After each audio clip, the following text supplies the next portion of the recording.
So any medical expert or even a non-medical expert will probably tell you that nowadays stress is the biggest contributor to ill health. And yet, despite countless initiatives on so many levels, personal, organisational, national, even global, we are more stressed out than we've ever been, ever. And unfortunately, it's our health that's taking the hit. So call me Sherlock, but something doesn't quite seem to be adding up here. If I were to hazard an educated guess, my response would be that we have firstly massively misunderstood what stress actually is. We've glossed over some of the most important repercussions that there are for our health, and we continue to apply plasters over what is essentially a gaping wound that's only getting bigger. And these are the plasters that don't even stick properly. So the health industry has managed to quite neatly place stress within the mental health category. And this isn't necessarily wrong, because stress is what we experience when we're confronted with a lot of thoughts, and our thoughts happen up in the mind. But it is super reductive, because stress is just as much a physical experience as it is a mental one. Like any emotion, stress, which we might refine as anxiety or worry or concern, happens within the body. So it's a form of energy, a feeling or a sensation that moves through us in response to a situation that we perceive as threatening, even when we might be completely safe. So not only does stress occupy our mental space, it also has a significant impact on the level of the body as well. So those well-known symptoms of stress that a lot of us get, like poor sleep, lack of appetite, acne and breakouts, those are all happening inside or on the body. That's where we're feeling them. Scarily though, what we can't necessarily feel is the damage that's being done to our cells. So stress actually changes the structure of cells right down to our DNA, so-called hardwired. And it doesn't take long for unhappy cells to start causing a lot of problems of their own. And when these accumulate, this is what we refer to as disease. And in the world of today, when most of us spend most of our time feeling stress, it really is no wonder that chronic illness has now become the norm. So not only have we misunderstood how and where stress takes its toll, we also have an unhelpfully passive attitude towards it. The number of times that I've caught myself and other people saying, that gives me stress, or this is stressing me out, or I'm suffering a lot with stress at the moment. If I could actually draw that into a diagram here, it would look like stress on one side in human form, and then us on the other, the human population.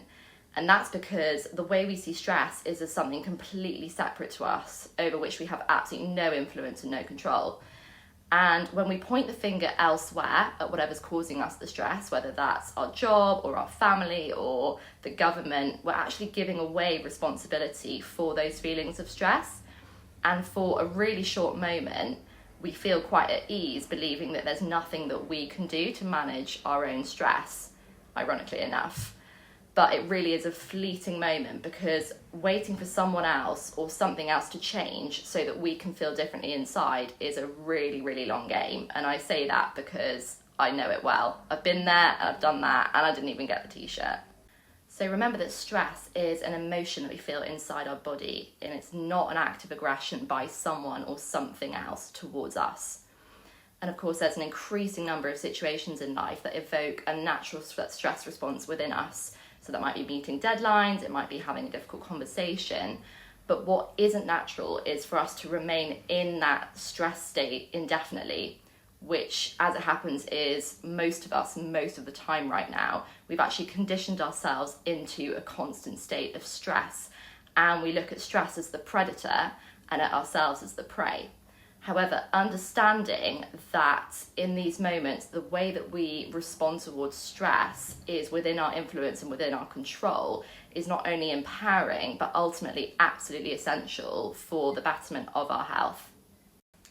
So when we allow ourselves to actually process stress properly, which means feeling the stress and then letting the emotion go, then we're in an infinitely better position to mitigate the long-term impact of stress on our health. So stress kickstarts what we call the sympathetic nervous system, or the SNS for short, and it's referred to as the fight or flight, which back in the day helped our ancestors stay alive in the face of imminent danger. However, here in 2022, we're very unlikely to find saber-toothed tigers wandering the streets. That said, I look at the pile of admin that's growing on my desk and see that in exactly the same way. I perceive that as threat, and my body's having the equal response. And given that this is the case for most of us most of the time, we feel small stressful things around us. We're actually in a constant state of stress, of feeling threat. And our body is releasing hormones, stress hormones, all of the time. And unless we, for example, run a mile away from the paperwork, and that means physically and not mentally, we're not actually giving those hormones the space to do what they need to do, and they stay within the body. And they cause a lot of damage over time, leading to chemical imbalance and eventually making us really, really ill. So the parasympathetic nervous system is the opposite. It's what we refer to colloquially as the rest and digest state. And as the name suggests, it's a state in which most essential bodily processes can happen easily. And it's the ones that are inhibited or put on hold when we're in our stress mode, when we're in fight or flight. So being in rest and digest is an essential setting for the body to be able to come back to homeostasis. And homeostasis is where internal conditions are regulated in order for the body to be able to repair itself and to come back from illness and disease, which is what it's trying to do all the time. However, the average person will rarely enter their parasympathetic nervous system, scarily not even whilst they're asleep. And this average person won't know any differently. And this is why it's so important that we are aware of stress, of its impact on the body as well as the mind, and our responsibility in handling it, because these are boxes that have been completely overlooked and really, really need ticking. So it's only taken the medical world nearly a century to link stress with disease. And I say that with all sarcasm that I can.